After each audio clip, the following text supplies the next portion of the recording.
नमस्कार दोस्तों, स्वागत है आपका अपना प्यारा सा यूट्यूब चैनल तनवीर सर पर। दोस्तों सक्षमता परीक्षा 2.0 के लिए यानी कि द्वितीय चरण चरण का जो आज से एग्ज़ाम हो रहा है, उसके लिए रिवीजन क्लास जो चल रहा है, रिवीजन क्लास में जो क्वेश्चन हम दे रहे हैं, जैसा कि कल वाला जो वीडियो था उसमें 50 क्वेश्चन होना चाहिए लेकिन 40 ही क्वेश्चन हम दे पाए हैं। 10 क्वेश्चन हमको हटाना पड़ा क्योंकि उसमें साउंड नहीं आ पाया था किसी वजह से। इसलिए आज के जो है वीडियो में क्लास में 60 क्वेश्चन हम डाले हैं, उसमें का 10 क्वेश्चन है। यानी कि 41 नंबर से, वहाँ 40 तक हुआ था, आज 41 से शुरू होगा और कल के जैसा ही रिवीजन क्लास होगा। आपको भी टाइम नहीं दिया जाएगा, क्वेश्चन होगा और वो डायरेक्ट उसका आंसर होगा। बीच में आपको आंसर उतना ही देर में क्लिक करना है। क्लिक करने का मतलब ये है कि आप ऑप्शन में डायरेक्ट लिख सकते हैं कि उसका क्या होगा ऑप्शन, ए होगा, बी होगा, सी होगा, डी होगा, जो भी हो। मैं आप लोगों से एक रिक्वेस्ट करूँगा यहाँ पर कि चैनल पर अगर नए हैं, आप पहली बार आए हैं, तो मेरे दोस्त इस चैनल को सब्सक्राइब करिए और मुझे सपोर्ट कीजिए। सब्सक्राइब करने के बाद वीडियो अच्छा लगे तो लाइक करके प्यारा-सा कमेंट ज़रूर कीजिएगा और अपने दोस्तों को शेयर बिल्कुल कर दीजिएगा। चलिए पहला नंबर क्वेश्चन देखते हैं हम। पहला नंबर क्वेश्चन है इस सेट का यानी 2 नंबर जो पार्ट है, पार्ट 2 इसमें 41 नंबर से शुरू होगा। तो क्वेश्चन है वनोन्मूलन का कारण है, यही से जो है शुरू हुआ था और आवाज़ नहीं आया था। चलिए यहाँ देखते हैं, ऑप्शन हम नहीं बोलेंगे, डायरेक्ट इसका आंसर देखें। लेकिन इसमें जो है क्या है, वनोन्मूलन का कारण क्या है? तो भवन निर्माण भी है, सड़क निर्माण भी है, कागज़ उद्योग भी है। इसलिए इसका सही आंसर होगा ऑप्शन नंबर डी, उपर्युक्त सभी। चलिए नेक्स्ट क्वेश्चन देखते हैं, क्वेश्चन नंबर 42 वनोन्मूलन का अस्थायी हल क्या है? तो इसका सही आंसर होगा ऑप्शन नंबर डी, पुनर्वनरोपण। चलिए अब नेक्स्ट क्वेश्चन देखते हैं, क्वेश्चन नंबर 43 यानी 43 क्लोरोप्लास्ट किसमें पाया जाता है? तो इसका सही आंसर होगा ऑप्शन नंबर बी, हरी पत्तियों में। हरी पत्तियों में क्लोरोप्लास्ट पाया जाता है और इसी वजह से क्या होता है, पौधा जो है हरा होता है। चलिए नेक्स्ट क्वेश्चन देखते हैं, क्वेश्चन नंबर 44। 44 नंबर क्वेश्चन है निम्न में से किस कोशिकांग को आत्महत्या की थैली कहा जाता है? तो इसका सही आंसर होगा option number B, lysosome. Very very important question है। लाइसोसोम को आत्महत्या की थैली कहा जाता है। चलिए नेक्स्ट क्वेश्चन देखते हैं, क्वेश्चन नंबर 45 एक कोशिक जीव का उदाहरण है। तो एक कोशिकीय जीव अमीबा होता है, इसलिए इसका आंसर होगा option number D, amoeba. Amoeba ना, अमीबा, अमीबा एक जीव है जो एक कोशिकीय जीव होता है, इसलिए इसका उदाहरण अमीबा होगा। चलिए नेक्स्ट क्वेश्चन देखते हैं, क्वेश्चन नंबर 46 जंतु कोशिका में कौन सा कोशिकांग अनुपस्थित रहता है, मतलब नहीं रहता है? तो इसका सही आंसर होगा ऑप्शन नंबर बी, प्लास्टिड। चलिए नेक्स्ट क्वेश्चन देखते हैं, क्वेश्चन नंबर 47 पौधों के हरा रंग का कारण है। तो इसका सही आंसर होगा ऑप्शन नंबर सी, क्लोरोप्लास्ट। अब अभी कुछ देर पहले हमने एक क्वेश्चन में चर्चा किया था क्लोरोप्लास्ट का। यही क्लोरोप्लास्ट जो है के वजह से पौधा हरा रंग का होता है। चलिए नेक्स्ट क्वेश्चन देखते हैं, क्वेश्चन नंबर 48। 48 नंबर क्वेश्चन है कोशिका की खोज कब हुई? कोशिका की खोज 1665 ईस्वी में हुई, इसलिए इसका सही आंसर होगा ऑप्शन नंबर डी, 1665 ईस्वी में। चलिए नेक्स्ट क्वेश्चन देखते हैं, क्वेश्चन नंबर 49 जंतु कोशिका में कौन सी संरचना अनुपस्थित होती है? तो इसका सही आंसर होगा ऑप्शन नंबर सी, कोशिका भित्ति। कोशिका भित्ति। चलिए नेक्स्ट क्वेश्चन देखते हैं, क्वेश्चन नंबर 50। 50 नंबर क्वेश्चन है नर और मादा युग्मक मिलकर क्या बनाते हैं? तो इसका सही आंसर होगा ऑप्शन नंबर ए, युग्मनज। नर और मादा युग्मक मिलकर क्या बनाते हैं? तो युग्मनज। युग्मक का मतलब होता है पेयर। ऑप्शन नंबर ए इसका सही आंसर हो जाएगा। चलिए नेक्स्ट क्वेश्चन देखते हैं, क्वेश्चन नंबर 51 नर और मादा युग्मक के संयोजन की प्रक्रिया को क्या कहा जाता है? तो इसका सही आंसर होगा ऑप्शन नंबर बी, निषेचन। चलिए नेक्स्ट क्वेश्चन देखते हैं, क्वेश्चन नंबर 52। 52 नंबर क्वेश्चन है जो जंतु सीधे शिशु को जन्म न देकर अंडे देती है उसे क्या कहते हैं? इसका सही आंसर होगा ऑप्शन नंबर बी, अंडप्रजक जंतु। क्या? अंडप्रजक जंतु। चलिए नेक्स्ट क्वेश्चन देखते हैं, क्वेश्चन नंबर 53 जो जंतु अपने जैसे शिशु को जन्म देती है उसे कहते हैं, मतलब उसे क्या कहते हैं? तो ऑप्शन नंबर ए इसका सही आंसर होगा जरायुज जंतु। चलिए नेक्स्ट क्वेश्चन देखते हैं, क्वेश्चन नंबर 54 आंतरिक निषेचन होती है। तो मादा के शरीर में आंतरिक निषेचन होती है, इसलिए इसका सही आंसर होगा ऑप्शन नंबर ए, मादा के शरीर में। चलिए नेक्स्ट क्वेश्चन देखते हैं। क्वेश्चन नंबर 55, मुकुलन विधि द्वारा जनन किस जंतु में होता है? तो इसका सही आंसर होगा ऑप्शन नंबर डी, हाइड्रा। चलिए नेक्स्ट क्वेश्चन देखते हैं। क्वेश्चन नंबर 56, 56 नंबर क्वेश्चन है, लड़कों के गले में उभरा हुआ भाग क्या कहलाता है? तो इसका सही आंसर होगा option number B, Adam's apple, या उसको कंठमणि भी बोला जाता है। चलिए नेक्स्ट क्वेश्चन देखते हैं। क्वेश्चन नंबर 57, मानव कोशिका में कितने जोड़े गुणसूत्र पाए जाते हैं? तो इसका सही आंसर होगा ऑप्शन नंबर बी, 23 जोड़े, यानी कि 23-23 मिलकर के क्या होता है 46, तो 23 जोड़ा उसको बोलेंगे। चलिए नेक्स्ट क्वेश्चन देखते हैं। क्वेश्चन नंबर 58, स्त्रियों में होने वाले मासिक स्राव की सामान्य अवधि क्या होता है? तो इसका सही आंसर होगा ऑप्शन नंबर डी, 28 दिन। चलिए नेक्स्ट क्वेश्चन देखते हैं। क्वेश्चन नंबर 59, 59, निम्न में से कौन सा आहार किशोर के लिए सर्वोत्तम है?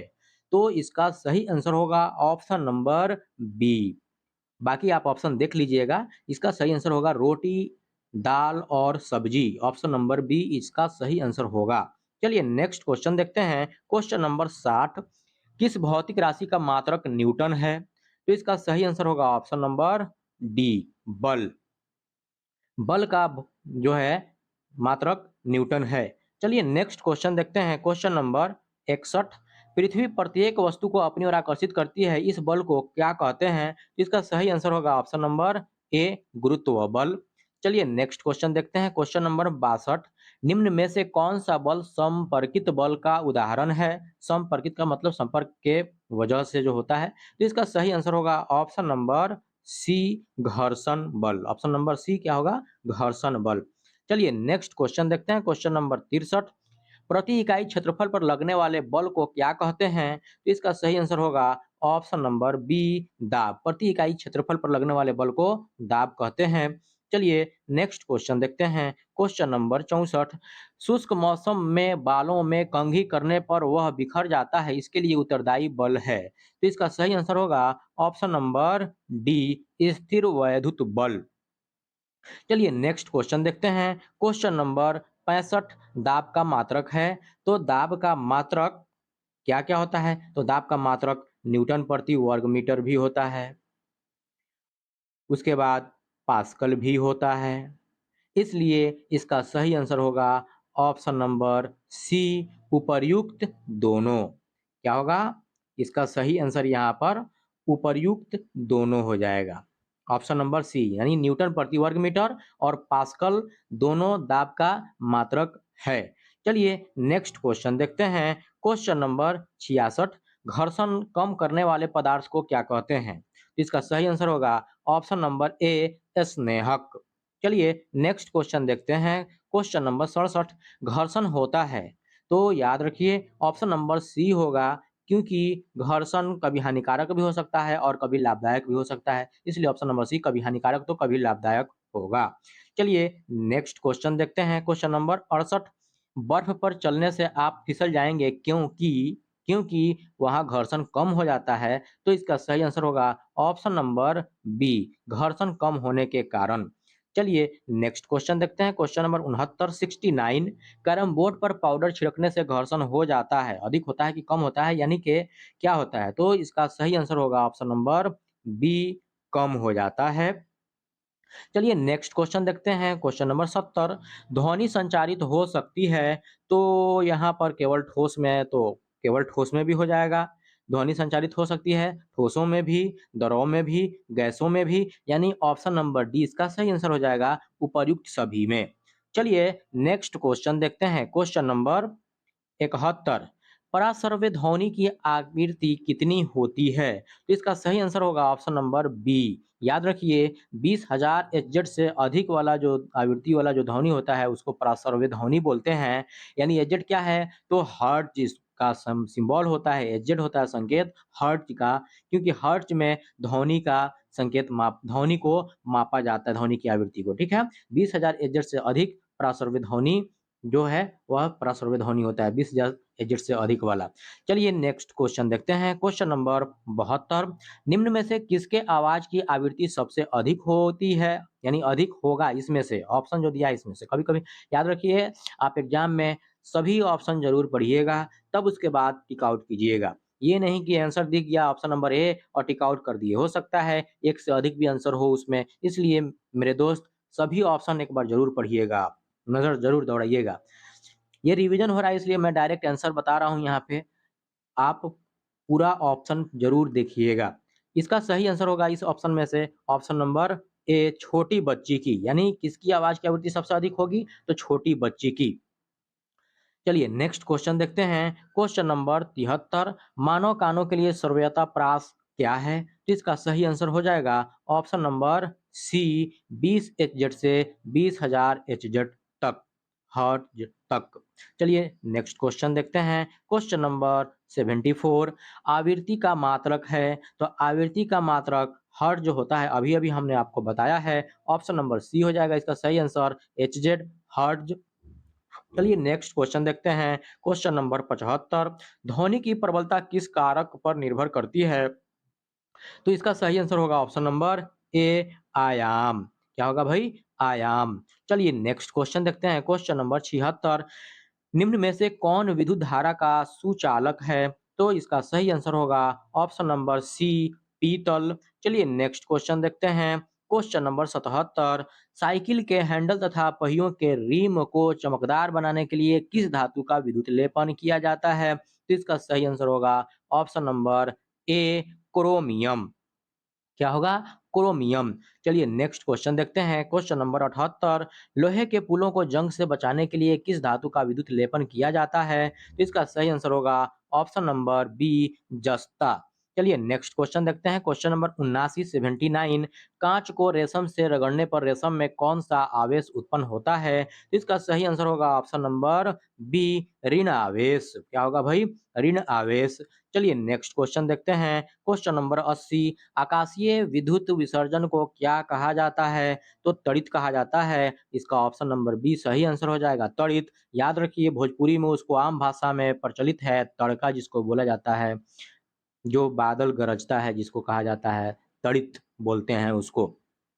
चलिए नेक्स्ट क्वेश्चन देखते हैं। क्वेश्चन नंबर 81, विपरीत आवेशों के बीच होता है तो आकर्षण होता है, ऑप्शन नंबर ए इसका सही आंसर होगा, आकर्षण होता है विपरीत आवेश के बीच, और समान आवेश के बीच प्रतिकर्षण होगा, याद रखिएगा। चलिए नेक्स्ट क्वेश्चन देखते हैं। क्वेश्चन नंबर 82, झारखंड की एक प्रमुख आपदा जिससे अधिक व्यक्ति प्रभावित होते हैं, तो वह त्वरित होता है, मतलब तड़का जिसको भोजपुरी में बोला जाता है, अभी हम बताए हैं आपको, ऑप्शन नंबर डी, त्वरित। चलिए नेक्स्ट क्वेश्चन देखते हैं। क्वेश्चन नंबर 83, विद्यालयों या भवनों के ऊपर त्रिशूल आकार के धातु की पट्टी लगाई जाती है, क्यों लगाई जाती है भाई, तो याद रखिए ऑप्शन नंबर 20 का सही आंसर हो जाएगा, विद्युत विसर्जन से बचने के लिए, यानी वही तड़ित से बचने के लिए। चलिए नेक्स्ट क्वेश्चन देखते हैं। क्वेश्चन नंबर 84, निम्न में से कौन सी प्रदीप्त वस्तु का उदाहरण है, तो इसका सही आंसर होगा ऑप्शन नंबर ए, सूर्य। सूर्य जो है यह प्रदीप्त वस्तु है। चलिए नेक्स्ट क्वेश्चन देखते हैं। आप प्रदीप्त अब नहीं बताएंगे, पिछले क्वेश्चन में, पिछले सारी वीडियो में हमने इस पर बहुत सारा चर्चा किया हुआ है। चलिए नेक्स्ट क्वेश्चन देखते हैं। क्वेश्चन नंबर 85, 85, मानव नेत्र के लिए सुस्पष्ट दर्शन की न्यूनतम दूरी होती है, न्यूनतम दूरी 25 सेंटीमीटर होती है, याद रखिएगा। कितना होता है भाई, 25 सेंटीमीटर न्यूनतम दूरी। क्या, न्यूनतम दूरी जब पूछे मानव नेत्र के लिए तो वह 25 सेंटीमीटर होगा, और अधिकतम दूरी पूछेगा तो वह अनंत होगा, याद रखिए, जिसका कोई अंत नहीं है, अनंत। अधिकतम दूरी के लिए, स्वस्थ मनुष्य के लिए अधिकतम दूरी अनंत, और स्वस्थ मनुष्य के लिए न्यूनतम दूरी 25 सेंटीमीटर, इसका सही आंसर होगा ऑप्शन नंबर बी।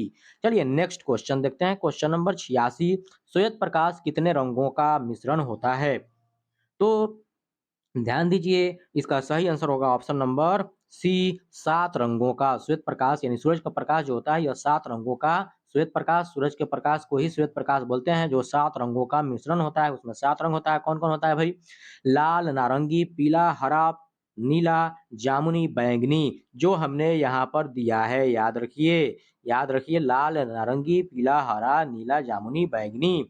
याद रखिए इसको याद रखने का तरीका क्या है सबसे अच्छा, तो उल्टा पढ़िए बैंगनी की तरफ से।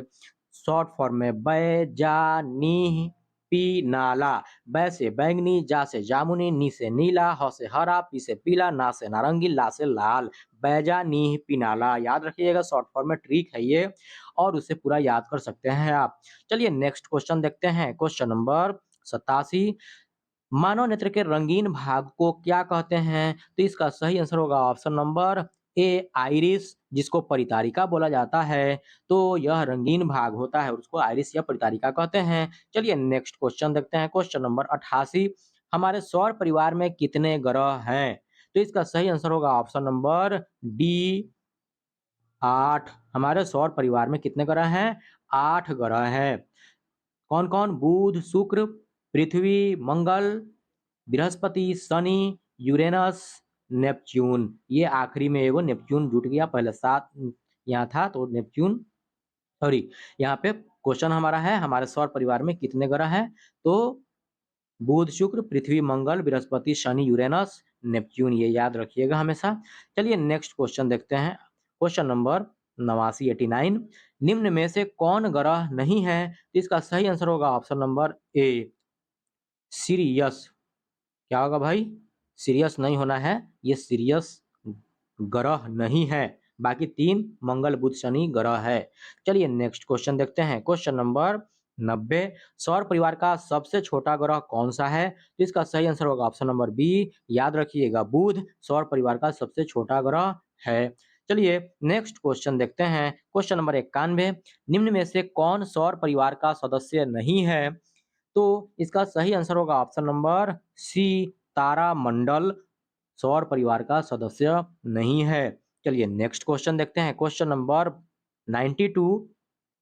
सूर्य की सबसे ऊपरी सतह का तापमान होता है कितना होता है? तो 6000 डिग्री सेल्सियस लगभग। तो ऑप्शन नंबर डी इसका सही आंसर हो जाएगा 6000 डिग्री सेल्सियस। चलिए नेक्स्ट क्वेश्चन देखते हैं। Question number 93। खगोलीय पिंडों की दूरी किस इकाई में मापा जाता है? तो इसका सही आंसर होगा ऑप्शन नंबर सी प्रकाश वर्ष। खगोलीय पिंडों की दूरी प्रकाश वर्ष इकाई में मापा जाता है। चलिए नेक्स्ट क्वेश्चन देखते हैं। Question number 94। सौर परिवार का सबसे बड़ा ग्रह, तो याद रखिए सौर परिवार का सबसे बड़ा ग्रह बृहस्पति है। चलिए नेक्स्ट क्वेश्चन देखते हैं। Question number 95। किस ग्रह को प्रभात तारा कहते हैं? यानी कि भोर का तारा। प्रभात तारा का मतलब भोर का तारा किस ग्रह को कहा जाता है? तो ऑप्शन नंबर डी इसका सही आंसर हो जाएगा शुक्र। शुक्र ग्रह को प्रभात तारा यानी कि भोर का तारा कहते हैं। चलिए नेक्स्ट क्वेश्चन देखते हैं। Question number 96।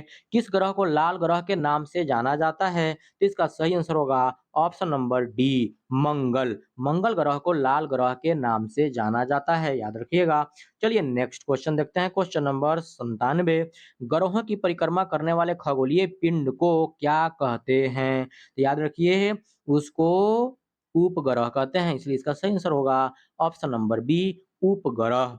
चलिए नेक्स्ट क्वेश्चन देखते हैं। Question number 98। विश्व तापन का प्रमुख कारण है, तो इसका सही आंसर होगा option number C carbon dioxide की बढ़ती मात्रा जो है यह विश्व तापन का प्रमुख कारण है। चलिए नेक्स्ट क्वेश्चन देखते हैं। Question number 99। अम्लीय वर्षा के लिए उत्तरदायी है। भाई आखिरी क्वेश्चन करने से पहले मैं आपसे एक छोटा सा रिक्वेस्ट करूंगा कि यदि आप इस चैनल पर पहली बार आए हैं, आप नए हैं या इस चैनल को सब्सक्राइब करना भूल गए हैं, तो मेरे भाई मेरे दोस्त मुझे सपोर्ट करने के लिए इस चैनल को ज़रूर सब्सक्राइब करिए और अपने दोस्तों को शेयर ज़रूर कीजिए और लाइक करके प्यारा सा कमेंट ज़रूर कीजिएगा और कमेंट में ये भी बताइएगा मुझे कि ये 60 क्वेश्चन में आप कितना क्वेश्चन सॉल्व कर पाए हैं, यानी कितना क्वेश्चन सही से जानते थे आप 60 क्वेश्चन में। पहले वाला क्वेश्चन 40 था इसमें पहले वाला पार्ट में, और ये वाला पार्ट में 60 क्वेश्चन हो गया। टोटल ये दोनों पार्ट मिला करके 100 क्वेश्चन हो गया।